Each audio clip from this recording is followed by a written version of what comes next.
Humans अपनी life में बहुत कुछ सफर करते हैं, साथ ही में किस्मत बताई गई है कि आयरनी कैसी आपकी किस्मत का खेल बदल सकती है। शायद उनकी किस्मत सही नहीं चल रही थी, कुछ ऐसी एरर हो गया उसमें कि वो एक ऐसी फैमिली में उनका बर्थ हुआ which was kind of middle class family, family of clerks. He is basically known for realistic writing style. इनकी राइटिंग स्टाइल बहुत ही एकदम रियल फॉर्म में होती थी। रियल लाइफ के बारे में बताया, सोसाइटी और ह्यूमन वीकनेसेस के बारे में। Topic and the name is necklace. Necklace को किसने लिखा है? रिटन बाय गाय दी मॉपिसन। ये एक फ्रेंच राइटर थे। कौन सी सेंचुरी के? 19th सेंचुरी में इन्होंने काफी सारी स्टोरीज लिखी हैं। नॉवेलिस्ट भी थे। He is basically known for realistic writing style. इनकी राइटिंग स्टाइल बहुत ही एकदम रियल फॉर्म में होती थी। रियल लाइफ के बारे में बताया, सोसाइटी और ह्यूमन वीकनेसेस के बारे में। कॉमन थीम्स को यूज किया गया है: vanity and pride, greed and ambition, irony of fate, appearance versus reality and human suffering. कि ह्यूमंस अपनी लाइफ में बहुत कुछ सफर करते हैं, साथ ही में किस्मत बताई गई है कि आयरनी कैसी आपकी किस्मत का खेल बदल सकती है। Famous for twist endings. Twist ending से एकदम इसकी अनएक्सपेक्टेड और शॉकिंग कंक्लूजन्स निकल कर आते हैं। मैसेज क्या दिया गया है? That appearances are deceptive. Deceptive means नहीं, you can say false. Appearance पे आप भरोसा नहीं कर सकते हैं और ऑनेस्टी इज इंपॉर्टेंट। इम्पैक्ट क्या है? थॉट प्रोवोकिंग है, लोगों को सोचने पर मजबूर कर देता है। स्टोरी को पढ़ने के बाद आपको ये रियलाइज कहीं ना कहीं हो सकता है कि हाँ यार, ऐसा नहीं होना चाहिए, मतलब आपके माइंड में उसने इम्पैक्ट तो डाला है। रियलिस्टिक और रिलेटेबल चीजों के बारे में बात करी जाएगी। Leaves a strong moral lesson. कुछ सिखाया जाएगा जो आप लोग सीख सकते हैं। सो नेकलेस बेसिकली चैप्टर है about a lady named Mathilde Loisel. क्या नाम है? Mathilde Loisel is invited to a grand party to the office of her husband. She has a beautiful dress, but she did not have any jewelry.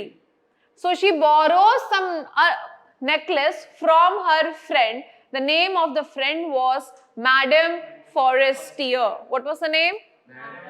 तो दो ही character है main. पहली है Mathilde लुज़ेल, उनके husband है मिस्टर लुज़ेल और उनकी friend है miss madam Forestier. She was one of those pretty young ladies born as if through an error of destiny. शायद उनकी किस्मत सही नहीं चल रही थी, कुछ ऐसी एरर हो गया उसमें कि वो एक ऐसी फैमिली में उनका बर्थ हुआ which was kind of middle class family, family of clerks. She had no dowry, no hopes and no means of becoming known, loved and married by. तो उनकी शादी भी कहाँ हुई? एक ऐसे इंसान से, ईदर रिच और डिस्टिंग्विश, ऐसा कुछ भी नहीं था। ना ही उनका हस्बैंड रिच था, ना ही डिफरेंट था। Distinguish means different. And she allowed herself to marry a petty clerk. पेटी मतलब स्मॉल। तो उसने भी एक छोटे से क्लर्क से शादी कर ली who works in office of the board of education. She was simple but she was unhappy. वो बिल्कुल भी अपनी लाइफ में खुश नहीं थी। She suffered incessantly. Incessantly मतलब continuously. She was suffering in her basic daily needs. Feeling herself born for all delicacies. वो सोचती थी कि मेरा बर्थ इनके लिए तो नहीं हुआ, मैं अपनी लाइफ में बहुत सारी delicacies चाहती हूँ, better things चाहती हूँ and luxuries. So she suffered from the poverty of her apartment. उसके अपार्टमेंट में क्या था? पोवर्टी, गरीबी इतनी ज्यादा थी उसके पास कि उसको हर चीज से प्रॉब्लम होती थी। उस अपार्टमेंट की जो वॉल्स थी वो भी कैसी थी? शैबी, डल थी। और वॉर्न चेयर्स, वॉर्न मींस टूटी हुई चेयर्स थी। All these things tortured her and angered her. When she seated herself for dinner opposite her husband who uncovered the turret. एक दिन वो डाइनिंग टेबल पर जब अपने हस्बैंड के साथ खाना खा रही थी and at the moment she uncovered the lid, उसने उसके ढक्कन को, लिड को जैसे ही हटाया, उसके हस्बैंड ने एक रिलीफ, एक खुशी वाला साय दिया. With a dilated air he said, "oh wow, the good pot pi. I know nothing better than that." इससे ज्यादा अच्छा मुझे क्या ही मिल सकता है.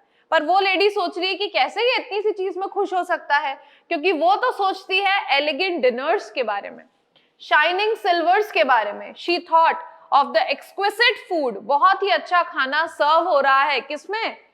मार्वलस डिशेस में. तो वो तो ये सब सोचती है, और उसका हस्बैंड तो सिर्फ नॉर्मल चीजों में ही खुश है. She had neither frocks nor jewellery, nothing, and she loved only those things. She had a rich friend. एक उसकी फ्रेंड थी from her school who she did not like to visit. उसको उससे मिलने जाना बिल्कुल पसंद नहीं था, क्योंकि जब भी वो उससे मिलने जाती थी she suffered so much pain. अब अगर आपका फ्रेंड सर्कल बहुत ही ऐसा है कि आपके लेवल से काफी ऊपर है वेल्थ के मामले में, तो क्या होगा? आपको कभी ना कभी बुरा लगता ही रहेगा. आप सोचोगे यार ये तो पार्टीज करते रहते हैं, मैं नहीं जा पाता, है ना, ये तो ये सब खरीदते रहते हैं, मैं नहीं खरीद सकती. तो ऐसा आपके साथ हमेशा होता रहेगा.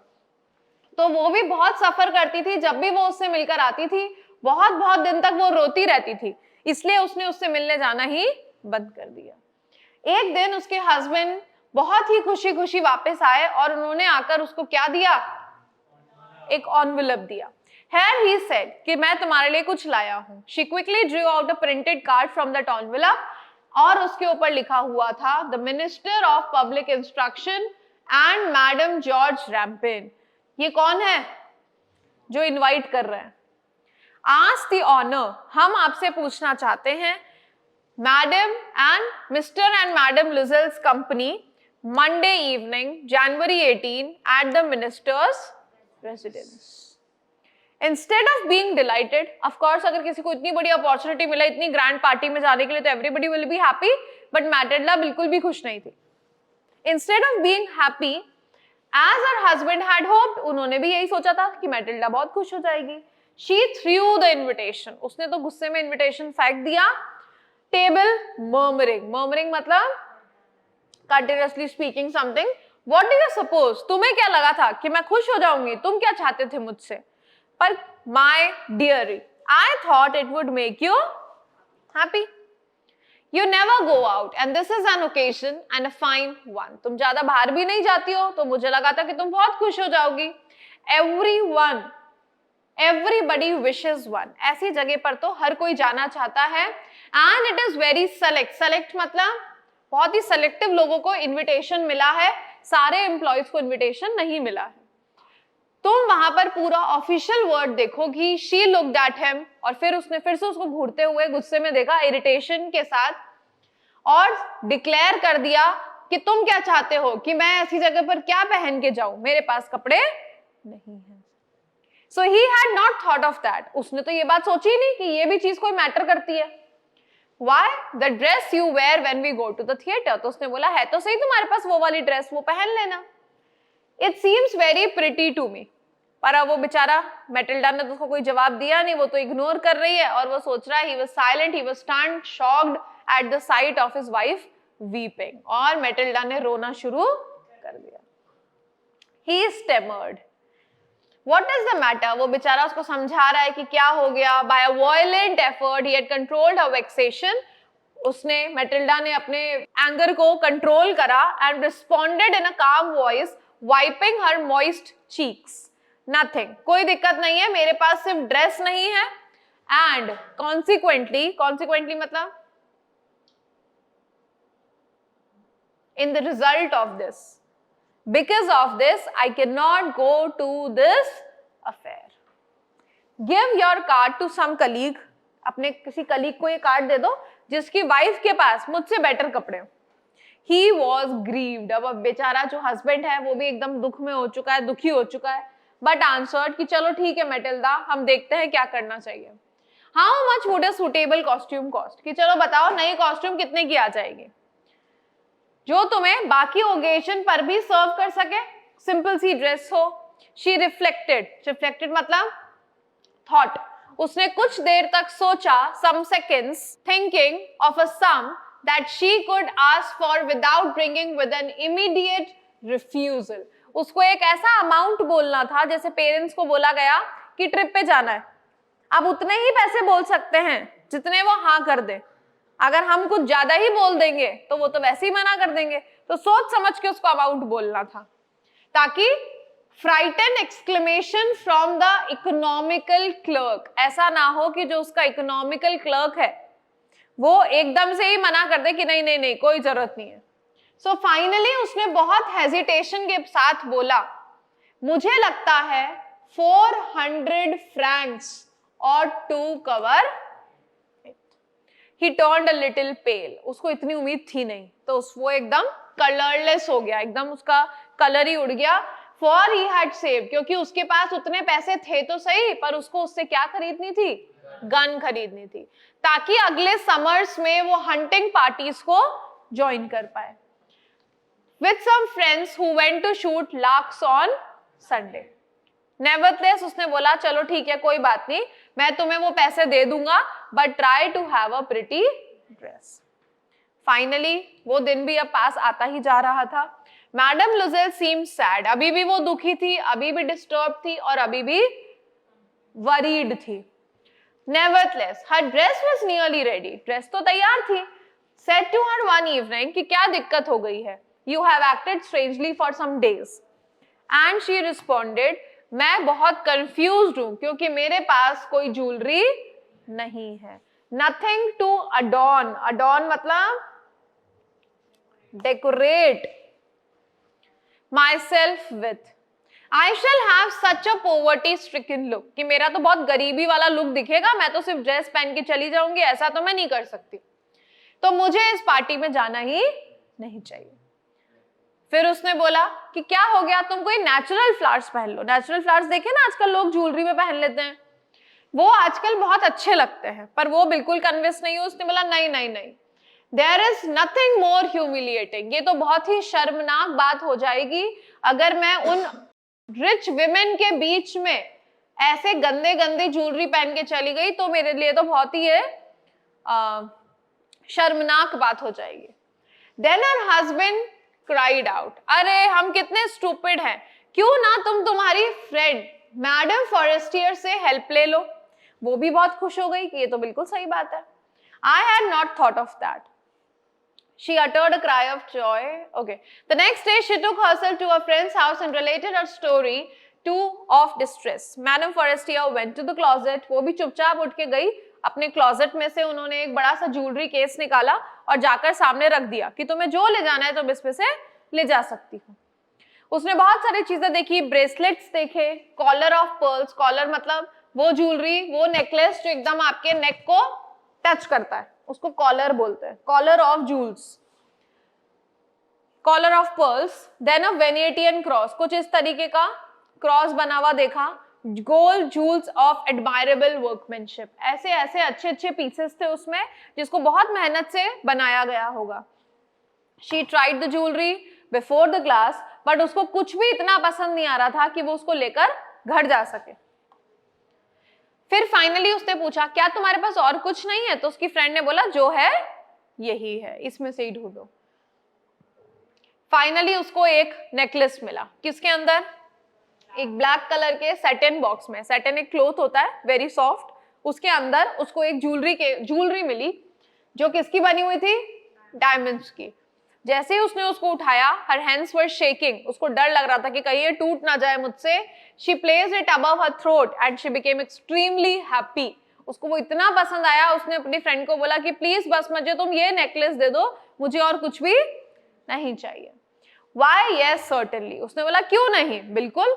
She fell upon the neck of her friend, embraced her, hugged her with passion, और वो अपने घर चले गए। The day of the ball arrived, party वाला डे आया। Madame Loisel was a great success. She was looking very beautiful. She was the prettiest of all, elegant, gracious, smiling, and full of joy.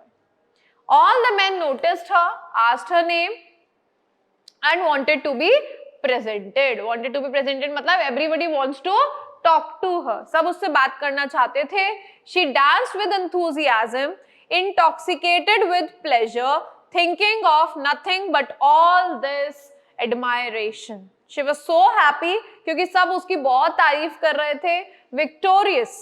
This victory मतलब this victory is so complete and sweet to her heart. वो actually में चाहती क्या थी? Why she want to be presented? Why she wants to look good? Because she wants to get attention. She want to get admired by people. और यही सब उसको मिल गया. She went home towards 4 o'clock. सुबह almost 4 बजे वो लोग घर पर गए. Her husband had been half asleep. वो तो almost सो चुका था पास ही के किसी सैलून में अपने दोस्तों के साथ, और सारी वाइफ एंजॉय कर रही थी पार्टी में. He threw around his shoulders. अब शाम, रात के 4 बज चुके हैं, ठंड बढ़ चुकी है. जैसे ही वो लोग बाहर निकले, उसको किसी रैप की जरूरत थी. रैप मतलब shawl, sweater, something like that. वो लाई तो थी, बट उसको ऐसा लग रहा था कि वो भी बहुत गंदा सा है. अब उसके पास वो तो नया था नहीं, तो उसने बोला अब मैं क्या करूं, अब मैं उसको पहन के सबके सामने तो बाहर निकल नहीं सकती हूँ, अदरवाइज सब मेरा मजाक उड़ाएंगे. So Lucille detained her. She ran from there. वो भागती हुई बाहर निकल गई सबसे पहले कि क्यों ना मैं सबसे पहले भाग जाऊं तो कोई मुझे ध्यान ही ना दे मेरे ऊपर. लुजिल ने उसको बहुत रोकने की कोशिश करी, पर उसने बोला मैं तुम्हें कैब बुला देता हूँ, रुक जाओ. पर वो नहीं रुकी. She descended the steps rapidly. When they were in the street, और जब वो थोड़ा आगे पहुंचे तो अब उनको कोई कैरियर ही नहीं मिल रहा था. रात बहुत हो चुकी थी. फाइनली बहुत देर चलने के बाद, बहुत सारे लोगों को रोकने के बाद, उनको एक पुराना सा कैरियज मिला जो पेरिस में कभी कभी देखा जाता है स्नोफॉल के बाद. थके हारे धीरे धीरे वो लोग सुबह जाके कहाँ पहुंचे? अपने अपार्टमेंट में पहुंचे. It was all over for her. Finally उसने सोचा क्यों ना मैं एक बार लास्ट टाइम अपना लुक देख लूं मिरर के सामने. She removed the wraps from her shoulders before the glass for a final view of herself in her glory. Suddenly she uttered a cry of horror. एकदम वो डर गई और एकदम से उसने बहुत तेज चिल्लाया. Her necklace was not around her neck. Lucille, already half undressed, asked, "What is the matter? क्यों चिल्ला रही हो?" फिर उसने बोला, "I have not having the necklace of Madame Forestier." He arose in dismay. वो भी एकदम से शॉक हो गया. ये कैसे हो सकता है? चेक करो, तुम्हारी ड्रेस में ही कहीं होगा, पॉकेट्स में चेक करो. But they could not find it anywhere. उसने पूछा क्या मिनिस्टर के घर में वो था? उसने बोला हाँ, वहां तक तो था, मैंने उसको फील किया था. पर अगर वो वहां पर था तो अगर वो स्ट्रीट में कहीं चलते हुए गिरता तो हमें आवाज आती गिरने की, पर हमें तो कोई आवाज ही नहीं आई. इसका मतलब हो सकता है कि वो कहाँ गिरा हो? कैब में. तो एक दूसरे से पूछ रहे हैं क्या तुमने कैब का नंबर नोट किया, क्या तुमने नोट किया? किसी के पास नंबर नहीं था. फाइनली मिस्टर लुजिल ने बोला ठीक है, आई विल गो, मैं जाता हूँ और एक बार सर्च करके देखता हूँ जहां जहां पर हम लोग गए हैं उस पूरे रास्ते पे मैं एक बार होकर आता हूँ. वो गया. Over the track we went foot so he can find it. He had found nothing. वो पुलिस स्टेशन गया, कैब ऑफिसर्स गया, सब जगह पर गया. इनफैक्ट उसने न्यूज़पेपर में एक एडवर्टीजमेंट तक दे दिया कि जो भी हमारी हेल्प करेगा हम उसको रिवॉर्ड भी देंगे, पर ऐसा कुछ भी नहीं हुआ. Lucille returned in the evening. उसका फेस अभी भी पेल था. He had discovered nothing. He said, write to your friend कि एक काम करो, अभी के लिए तो तुम अपने फ्रेंड से कुछ टाइम ले लो. तो उसको मैसेज कर दो, उसको लेटर लिख दो. क्या लेटर लिख दो? कि गलती से उसका जो क्लच है, क्लच समझते हो ना, जहां से उसको पैक किया जाता है, हुक, उस हुक को वो गलती से तुमसे टूट गया है और तुम्हें उसको रिपेयर करवाने में टाइम लग रहा है. She wrote as he dictated. जैसा जैसा उसके हस्बैंड ने बोला वैसा वैसा वो करती गई. हम उसको रिप्लेस करके दे देंगे. पर ऑलमोस्ट 1 वीक निकल गया, कुछ पता नहीं चला. तो अब उनको क्या समझ में आ रहा है कि हमें इसको रिप्लेस करना पड़ेगा. In a shop of the Palace Royal, they found a chaplet. उनको वहां पर सेम पीस मिल गया, डायमंड का नेकलेस मिल गया जो बिल्कुल सेम दिखाई देता था मैडम फॉरेस्टियर के नेकलेस जैसा. They could get it for 36,000. Lucille possessed 18,000 francs. कितने का मिल रहा था ये इनको? 36,000. 18,000 उनके पास थे, बाकी की रिमेनिंग मनी उनको लोगों से उधार लेनी पड़ी. He borrowed the rest. Ruinous promises. बहुत सारे promises करे गए लोगों को. Took money from users, lenders, money lenders से पैसे लिए गए. Merchant के काउंटर पर फाइनली लाकर 36,000 francs रख दिए गए। मैडम लुसेल गई और मैडम फॉरेस्टियर को ज्वेलरी वापस करी। तभी मैडम फॉरेस्टियर ने उससे बहुत ही बुरी तरीके से बात करी और बोला कि तुम्हें मुझे ये पहले दे देनी चाहिए थी, क्या पता मुझे इससे कोई काम होता। अब उसको तो स्टोरी पता नहीं थी। सो मैडम फॉरेस्टियर ने तो उस बॉक्स को ओपन भी नहीं किया और उसने चुपचाप जाके रख दिया। अब मैडम लुसेल सोच रही है, अगर इसको सब्स्टिट्यूशन का परसीव मतलब इसको पता चल जाएगा तो ये मेरे बारे में क्या सोचेगी, क्या ये मुझे चोर समझेगी। मैडम लुसेल ने तब से फील किया कि हॉरिबल लाइफ होती क्या है। अभी तक तो वो बहुत सोचती थी मेरे पास ये नहीं है वो नहीं है, पर अब उसको समझ में आ रहा है कि एक्चुअली में लाइफ प्रॉब्लमेटिक कैसे होती है। इट वॉज नेसेसरी कि वो इस डेट को, इस कर्जे को जल्दी से जल्दी पे करे। उन्होंने अपने घर में जितने भी मेड्स थी सबको हटा दिया। अपने घर को, जो उस घर को उसको बहुत गंदा लगता था, उससे भी एक छोटा सा घर, एक रूम टाइप उसने ले लिया कहीं पर एटिक में। She learned the arduous work of a kitchen. Kitchen का हर छोटे से छोटा, बड़ा से बड़ा सब काम वो खुद अकेले किया करती थी। She washed the soiled linen, their clothes and dish clothes. सारी डिशेस खुद वॉश करती थी। She took down the refuse, कचरा फेंकना वो काम भी उसका था, पानी भर के लाना वो भी उसका काम था। And clothed like a woman of people, she went to the grocer, butcher, सबके पास जाती थी और बार्गेनिंग करती थी तब तक जब तक एकदम लास्ट पैसे को वो बचा नहीं पाती थी, last so of her miserable money. उसके हस्बैंड ने भी फुल टाइम, इवनिंग्स में भी वो काम करते थे पूरा दिन, रात को भी वो कुछ कॉपीइंग का काम करते थे, पूरा दिन वो भी काम करता रहता था। ये जिंदगी उन्होंने कितने साल तक जी? 10 साल। फाइनली आफ्टर 10 years उनका पूरा डेट खत्म हो गया। वो एक स्ट्रॉन्ग विमेन बन चुकी थी, क्रूड विमेन बन चुकी थी ऑफ पुअर हाउस होल्ड। उसके हेयर एकदम बैडली ड्रेस थे, स्कर्ट्स गंदी थी, हैंड एकदम रेड हो चुके थे और बहुत ही लाउड टोन में अब वो बात करती थी।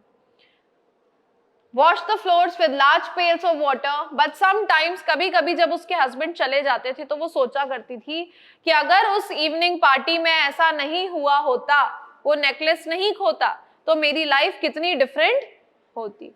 How would it have been if she had not lost the necklace?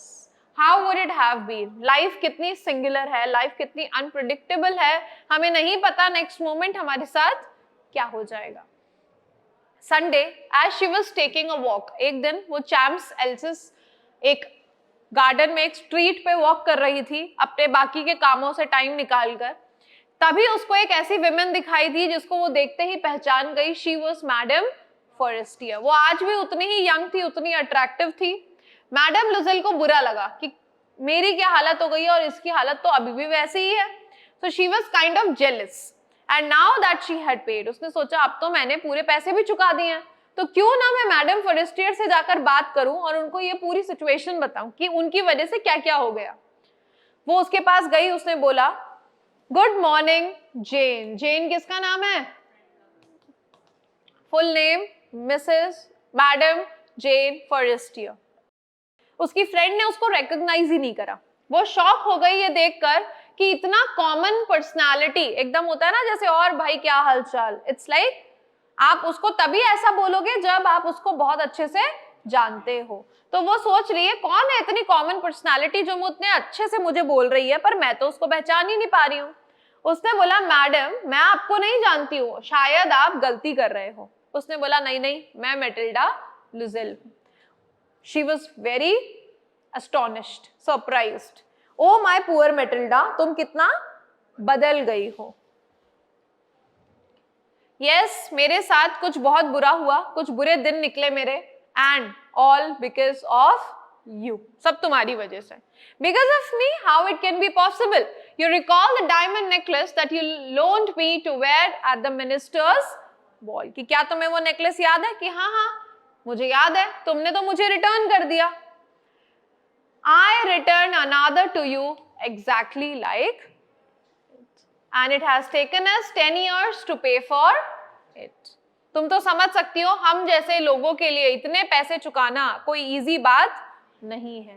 पर अब फाइनली मेरा लोन खत्म हो चुका है and I am decently content. Content means satisfied. Madam Forestier stopped short. She said, क्या बोल रही हो? तुमने ये बोला that you brought a necklace to replace mine. Yes, क्या तुमने उसे पहचाना नहीं? क्या तुम्हें पता नहीं चला? They were just alike. वो इतने सेम थे कि तुम उसे पहचान ही नहीं पाई. And she smiled with proud, simple joy. Madame Forestier was touched and took both her hands as she replied, "Oh my poor Matilda, मेरा नेकलेस तो नकली था. वो तो 500 फ्रैंक्स जितना ही था, उससे भी ज्यादा, मतलब उससे भी कम ही था."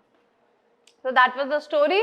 अगर वो इतना लालच नहीं करती तो क्या होता? उसकी लाइफ अच्छी चल रही होती. हाँ, बहुत सारे रीजंस हैं इसके, आप देखिए यहाँ पे. Matilda ruined her life for a false necklace. Honesty could have saved years of suffering. यही तो समझाया गया है. Appearance versus reality. यही पूरी स्टोरी का जिस्ट है. चलिए. Matilda was satisfied with her life. False. Monsieur Luzel worked as a clerk. True. Names थोड़े वो कर दिए गए इसमें. Matilda enjoyed the ball very much. True. Necklace was made of real diamonds. False. Luzel's worked very hard to repay. True. Matilda became old and weak. True. Madame Forestier knew the necklace was lost. False. Story teaches that honesty always brings happiness. True. Matilda's dream caused her downfall. Ending of the story is unexpected. True. Matilda Luzel was unhappy mainly because she felt she deserved a richer life. Matilda borrowed, let me read. Matilda borrowed the necklace from Madame Forestier. Why did Matilda want a new dress for the ball? The necklace that Matilda lost was... How did Matilda and her husband replace the necklace? By borrowing money. Luzels lived in poverty for 10 years. Matilda lost the necklace. What quality of Matilda caused her suffering most? किसकी वजह से उसको ये suffering देखनी पड़ी है? Madame Forestier revealed the truth about the necklace. Story ends with a feeling of irony. Okay, that's it, everybody. Thank you for the class.